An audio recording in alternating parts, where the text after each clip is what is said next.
my YouTube channel Study Shift with Prati 2, and to today's lecture we're gonna do our CCPA B Honors Political Science Semester 4 students का chapter 5 जो कि होने वाला है state and regime type. ठीक है, तो मैंने आप लोगों को स्टार्टिंग में भी बोला था सीसीपीए का सिर्फ और सिर्फ फर्स्ट चैप्टर थोड़ा सा कॉम्प्लिकेटेड है, including the second one. Not complicated, I would just say bit more sophisticated in comparison to the other chapters, बाकी सारे इजी है। तो here we are doing the fifth chapter. I would like to inform you all, यहाँ पे आई button आ रहा होगा या कुछ टाइम बाद आएगा।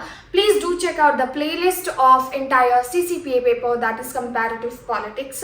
I have made all the videos related to it, and in case you want to check out the notes for this particular paper, description box में link दिया हुआ है, आप जाके वो देख सकते हैं। Most importantly, lecture शुरू करने से पहले would like to tell you all students, I am starting test series from 11th of May. Even though आप 11th of May के बाद ये वीडियो देख रहे हैं, you can contact me regarding the test series, जिसपे मैं crash course, test, answer writing, everything giving at a very affordable rate. So in case you want to enroll for it, don't worry about the timing. आप जब भी मुझे reach out करोगे during that particular phase of a time only, हम आपका syllabus prepare करेंगे, because realistically आपको देखना है in 5 days I can't promise that I'll be helping you out to cover up the entire syllabus. So it's all about that, how sophisticatedly and how with the coordination efficiency हम लोग वो cover करने वाले हैं। And here let's get started with this one. Actually आज मेरी आवाज़ नहीं निकल रही है, बट लेट्स गो अहेड। तो state and regime time actually बड़ा सिंपल है। इसमें देखना है कि कितने तरह के स्टेट्स होते हैं। ठीक है, अब कई बार हो सकता है I will be using two kinds of a word, state and government. Don't get confused by these terms. State, when I'm saying, is a bigger component, you know, जिसमें बहुत सारे factors involve होते हैं। लेकिन क्योंकि state मैंने आपको पहले भी बताया था, territory, population, इन सब से मिलके बनता है government। बल्कि if I'm using the word government, it just mean that government, state का एक हिस्सा है government। तो हम सबसे पहले पॉलिटिकल रिजीम समझते हैं। हिस्टोरिकल बैकग्राउंड के देखें तो एरिस्टोटल, प्लेटो, इन सब ने मेंशन किया है हमारी पुरानी व्यवस्था में भी जो है वो स्टेट सिस्टम हुआ करता था। By that time also they use to have a different kind of a system. And then हम मॉडर्निस्टिक कॉन्टेक्स्ट में देखते हैं तो जब हमारा वेस्टफेलियन सिस्टम आया, वेस्टफेलियन सिस्टम के बाद जो है पहला ये स्टेप था जब कॉन्सेप्ट ऑफ सोविनिटी हम लेकर के आए थे, भले ही वो उतने तरीके से फॉलो हुआ हो या ना हुआ हो। रेनेस आया, एनलाइटमेंट आया, मोस्ट इंपॉर्टेंटली सारे कोल्ड वॉर, मतलब सारे के सारे वॉर्स हुए, कोल्ड वॉर आया। देन लेटर ऑन जो मॉडर्न स्टेट आज मानते हैं उसकी फाउंडेशन इतने टाइम बाद हुई, बट उससे पहले बहुत तरह की जो है रिजीम टाइप स्टैब्लिश हुए थे। इनफैक्ट कुछ तो आज भी चल रहे हैं। Complexity of classification, so mainly classification decolonisation और कोल्ड वॉर के बाद हम ज़्यादा बेटर तरीके से कर पाए, बिकॉज ज़्यादातर कंट्रीज़ का अब वो फिक्स्ड सिस्टम बन चुका था। बेसिस ऑफ क्लासिफिकेशन, एक्चुअली आपके इंटायर चैप्टर में दो तरीके से क्लासिफिकेशन दिए हैं, लेकिन रिजीम टाइप को ऑन द बेसिस ऑफ कितने लोग उसको रूल कर रहे हैं, वो अदरवाइज पावर की रिलेशनशिप में। So this is all about nature of ruler क्या है एंड नेचर ऑफ अथॉरिटी क्या है। Now let's C types of regime देखते हैं। नाउ बेस्ड ऑन नंबर्स, मतलब किस रिजीम टाइप में कितने लोग जो है वो शासन करते हैं, पहले ये समझते हैं। मोनार्की की बात करते हैं, डेफिनेटली आपने मोनार्की का नाम सुना होगा, इट्स द वन। ठीक है, इसमें एक रूलर रहता है। मेनली रूलर मीन्स टू से दीज आर द पीपल, या तो कोई किंग होगा या फिर क्वीन होगी। डिक्टेटरशिप में भी एक्चुअली एक ही रूलर रहता है। These are the regime system जहाँ पे या तो मिलिट्री कूप के थ्रू जो है वो सिस्टम चल रहा होगा। ठीक है, otherwise again it could be one person as well. Then oligarchy की बात करते हैं। Oligarchy is something bit different. इसमें आते हैं सोसाइटी के नोबिलिटी और प्रिविलेज क्लास। एरिस्टोक्रेसी हम बात करते हैं, small section. Okay, I would like to tell you all. So on the basis of number of rule, here few people, here one. ठीक है, same goes here for one. Aristocracy में भी few ही होते हैं। Now you might get confused into the system oligarchy and aristocracy. Oligarchy जो system होता है उसमें कुछ लोगों के पास एंटायर रिजीम टाइप होता है और ये लोग कंट्रोल करते हैं। तो ये सोसाइटी के, जैसे कि अभी मैंने बोला, नोबिलिटी क्लास हो गई या हमारे यहाँ प्रिविलेज्ड। एरिस्टोक्रेसी में लेकिन वेल्दी मैन होते हैं। So there is a very minor difference that student always get confused about it. Nobility में not necessarily that these are the people जिनके पास बहुत पैसा है. These are like high class people. और aristocracy are the one जो wealthy men regulate करते हैं. Then coming to the democracy, this is something that ruled by many. तो यहाँ पे एक नहीं है. Now this is based on numbers. मैंने अपने नोट्स जो वेबसाइट पे पब्लिश किए हैं वहाँ पे एंटायर जो सिस्टम है वो डिटेल में एक्सप्लेन किया है, तो आप वहाँ चेकआउट कर सकते हो. बाकी हम पावर रिलेशन की बात करें तो नंबर 1 आता है totalitarian. Totalitarian is a type of a system जहाँ पे पावर की बात करें ना, एंटायर एस्पेक्ट इनके हाथ में रहता है, सब कुछ, you know. And then autocratic की बात करते हैं. दिस इज बिट हम बोल सकते हैं loosen system in comparison to totalitarian. Totalitarian जितना स्ट्रिक्ट है उससे थोड़ा कम जो स्ट्रिक्ट है वो ऑटोक्रेटिक सिस्टम आता है और ऑटोक्रेटिक रिजीम आता है. फिर आता है authoritarian, less controlling than totalitarian, ठीक है. And constitution, it's pretty easy, मतलब rules, regulations are being regulated by the constitution. And democracy here, many people, you know, rule the system and उनके हिसाब से काम होता है. और elective representatives आते हैं जिनको जनता चूज करती है. ये तो हो गया हमारा simple. Now what are the challenges and objective? हम बात कर रहे हैं एंशियंट हिस्टोरिकल बैकग्राउंड क्या था ना, ancient type two modern state system जो हम मानते हैं तब से लेकर के क्या चेंजेस आए हैं.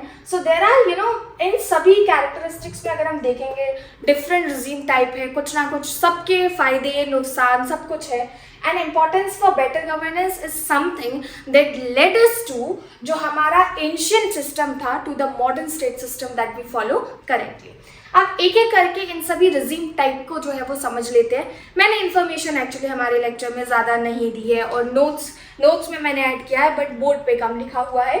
डेमोक्रेटिक रिजीम की बात कर लेते हैं. यहाँ पे लोग इलेक्ट करते हैं अपने रिप्रेजेंटेटिव्स को, वो रिप्रेजेंटेटिव्स फिर हमारे बिहाफ में सिस्टम को चलाते हैं. तो इसमें कुछ कैरेक्टरिस्टिक्स डेमोक्रेटिक रिजीम के यूनिवर्सल फ्रेंचाइज के कॉन्सेप्ट को ये लोग मानते हैं. इक्वालिटी में बिलीव करते हैं. दे बिलीव इन पॉलिटिकल प्लूरलिज्म, मतलब मल्टीपल पार्टीज होनी चाहिए और मल्टीपल लोग होने चाहिए लोगों को रिप्रेजेंट करने के लिए. Then they believe in inalienable rights. It's not something that कि जो एक बार गवर्नमेंट आ गई एंड देन वो राइट्स जो है वो सिटीजन से लिए जा सकते हैं. नो, क्योंकि यहाँ पे रिप्रेजेंटेटिव जनता की वजह से टिका हुआ होता है, ना कि जनता रिप्रेजेंटेटिव की वजह से है. अब बात करते हैं ऑथोरिटेरियन रिजीम. इसमें क्या होता है, दीज आर द वन, इसमें सेंट्रलाइज्ड पावर होती है, लिमिटेड पॉलिटिकल फ्रीडम होती है. एंड अगर टाइप्स बात करें, अच्छा अभी बेस्ड ऑन रूल्स कर रहे थे, नंबर ऑफ पीपल कर रहे थे ना, तो ऑथोरिटेरियन में ही ओलिगार्किक, ऑटोक्रेटिक, वन पार्टी और मिलिट्री सिस्टम जहाँ पे चलता है वो सारे पर्टिकुलर रिजीम के जो सिस्टम है वो ऑटोक्रेटिक रिजीम में कैटेगराइज होते हैं. So don't get confuse by it. And coming to totalitarian regime, okay now let's see. ये एक्सट्रीम स्टेट कंट्रोल होता है, लाइक ओवरऑल सारे एस्पेक्ट के पे. मैंने एक और पॉइंट यहाँ पे रिपीट किया है, मेरी टंग फिर से स्लिप हो रही है. Control every aspect of a life, like see यहाँ पे भी था लिमिटेड पॉलिटिकल फ्रीडम होती है, ये सेंट्रलाइज पावर होती है. But totalitarian is way more extreme. Totalitarian का करेंट एग्जाम्पल हमारे पास एक्चुअली नॉर्थ कोरिया है. Somewhere we can see China as well, because यहाँ पे लोगों की बिल्कुल हर एस्पेक्ट में, आपका पर्सनल हो गया, प्रोफेशनल हो गया, everywhere there would be involvement of state. So populism की बात करते हैं. This is another one which is leader claim to represent the common people. और पॉपुलिज्म का काफ़ी ज़्यादा हद तक इस्तेमाल हुआ था हमारा 17th-18th सेंचुरी में, ठीक है. हम इसका एग्जाम्पल लेते हैं, जैसे कि नेपोलियन ने जिस तरीके से अपने सिस्टम को स्टैब्लिश किया था फ्रांस में, एक वो एग्जाम्पल हो गया. दे से दैट सी एक लीडर इमर्ज होता है एंड दे से I am the one and I am the leader of my people. और मैं एक्चुअली में उनके विशेस को, उनके डिजायर्स को और उनको रिप्रेजेंट करने यहाँ पे आया, ठीक है. So these are the people where diverse movements हुए. ये मूवमेंट्स के थ्रू लीडर्स क्योंकि जो है इमर्ज हुए. पॉपुलिज्म में एक्चुअली डोनाल्ड ट्रंप को भी कंसीडर करते हैं. He stood out on the behalf of all those people who wanted to have a fair competition, wanted to have a system जहाँ पे स्टेट उनको उतना रेगुलेट ना करे. तो ज़्यादातर मूवमेंट जो है वो दुनिया भर के पॉलिटिकल मूवमेंट्स, उनको दो कैटेगरी में डिवाइड किया गया है, लेफ्ट विंग और राइट विंग. और आपको पता है इन सब में टाइम टू टाइम पॉपुलिज्म वाला रिजीम स्टैब्लिश हुआ है, टाइम टू टाइम ऐसे मूवमेंट्स इमर्ज हुए हैं और उस मूवमेंट से एक पर्टिकुलर लीडर इमर्ज हुआ है जिसने ये दावा किया है कि वो लोगों को रिप्रेजेंट करता है. अब आपकी जानकारी के लिए बता दूं, चाहे डेमोक्रेटिक सिस्टम हो या फिर टोटलिटेरियन, ऑथोरिटेरियन या फिर पॉपुलिज्म, सबकी अपनी एडवांटेजेस और डिसएडवांटेज है। डेमोक्रेटिक का डिसएडवांटेज ये है कहीं ना कहीं ये इसमें क्या होता है कि एक बार जैसे कि कोई पार्टी आ गई, सरकार उसने बना ली, तो वो कई सालों तक जो है वो रूल कर लेती है या डोमिनेशन टाइप स्टैब्लिश कर लेती है, तो बाकियों को इतना चांस नहीं मिलता। दूसरा आप कैरेक्टरिस्टिक्स इसका ये बोल सकते हो डिसएडवांटेज, यहाँ पे मेजॉरिटी रूल करती है माइनॉरिटी पे। दो constitutional things framework exist but somewhere minority get exploited into this one. Totalitarian में क्या होता है कि every aspect of a life तो कहीं ना कहीं कंट्रोल होता है, लेकिन क्वालिटी ऑफ डिसीजन अच्छी हो जाती है क्योंकि किसी और से पूछना ही नहीं है। आई एम द वन, ठीक है, let's suppose I am the leader, तो मैं डिसाइड कर लूंगी, मुझे किसी से राय लेने की जरूरत नहीं है। Similar goes for other as well. तो सबके अपने एडवांटेजेस डिसएडवांटेज हैं जो कि मैंने नोट्स में ऐड किए हुए हैं, आप वहां पे जाके देख सकते हो। अगर आप मुझसे पूछो चैप्टर 5 में आपको किस चीज़ पे फोकस करने की जरूरत है, स्टूडेंट्स दैट हाईली डिपेंड। अगर ये वीडियो एग्जाम टाइम पे देख रहे हो तो मैं आपको सजेस्ट करूंगी just focus, you should know the difference between totalitarian and authoritarian, ठीक है, और पॉपुलिज्म क्या होता है, और ये जो डेमोक्रेटिक रिजीम है ये क्या होता है। अगर आप एग्जाम टाइम पे नहीं देख रहे हैं, you wanted to learn this chapter, please go in detail. You have plenty of time, so far better you just study each topic. And that's it. You can also contact me for the crash course that I'm providing to my students, in which I teach live and provide recordings for all those lectures. Hit the like button, share this video and subscribe to Study with Kriti too for more such kind of video content. Bye bye for now.